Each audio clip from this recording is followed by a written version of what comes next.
नमस्कार, पुणे डिजिटल मीडियामध्ये आपले स्वागत। 2026 याचे पुणे महानगरपालिका सार्वत्रिक निवडणूक झालेली आहे, तर त्याविषयी आपण उमेदवार म्हणून फॉर्म भरला होता।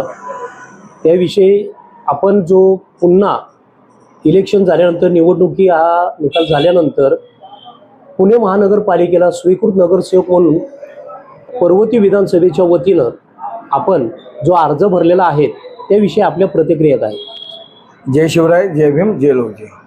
प्रथमतः मी पुणे डिजिटलचं आभार मानतो, कारण माझ्या लढ्याला पुणे डिजिटलनी खरं एक वाव दिला आणि माझी मागणी एकदम रास्त आहे।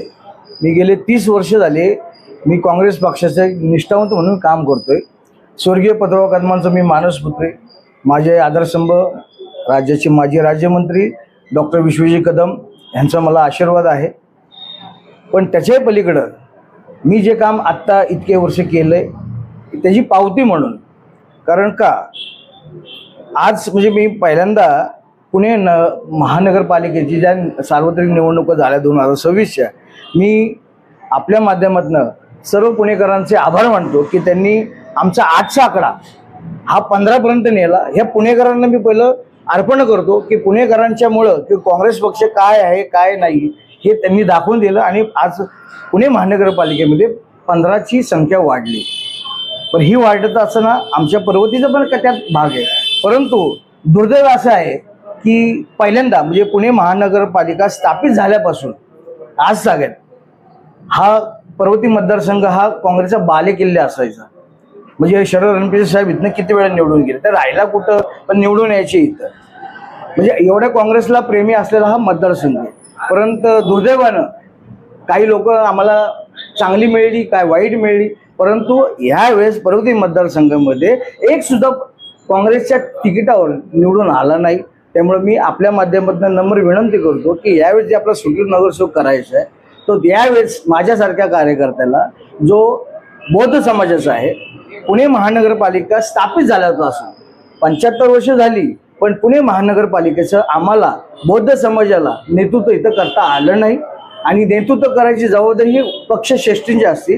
म्हणून मी पक्षश्रेष्ठींकडे मागणी केली की बाबा यावेळेस पर्वती मतदारसंघात एक सुद्धा उमेदवार नाही आहे, मग यावेळेस मला तुम्ही ती संधी द्या आणि मी ते संधीचं सोनं केल्याशिवाय राहणार नाही आणि ह्या सर्व पुणे शहरातल्या नागरिकांसाठी मतदारांसाठी मी शेवटपर्यंत कार्यरत राहील ही आपल्या माध्यमातून मी आपल्याला नम्र अशी ग्वाही देतो। अच्छा, मागणी केलेली आहे आपण अर्ज वगैरे करून पक्ष कार्यालयाला आपल्या, हो, त्यांचं उत्तर काय आलंय आपल्याला? आता कसं आहे माहिती का, आता पक्षश्रेष्ठी जे ठरवतील ते आम्हाला मान्य करावं लागतं।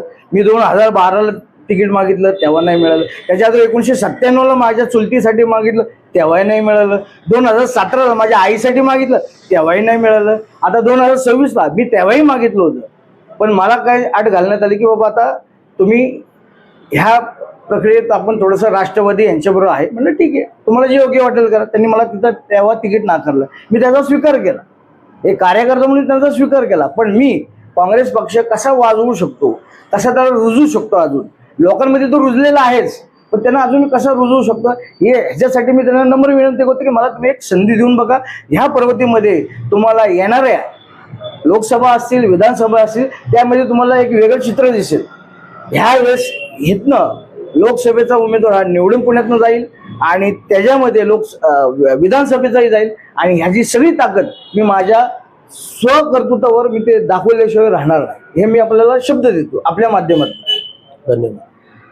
पुणे महानगरपालिकेकडे स्वीकृत नगरसेवक म्हणून मुकेश मधुकरराव दिवार यांनी मागणी केलेली आहे। स्वीकृत नगरसेवकाचा फॉर्म भरलेला आहे। पक्षश्रेष्ठीकडे त्यांनी मागणी केली आहे की पर्वती विधानसभामधून त्यांना स्वीकृत नगरसेवक असे पद त्यांना देण्यात यावेत। ही मागणी पक्षश्रेष्ठीकडे लादण्यात आलेली आहे, तर त्यांनी त्याचा पूर्ण विचार करावा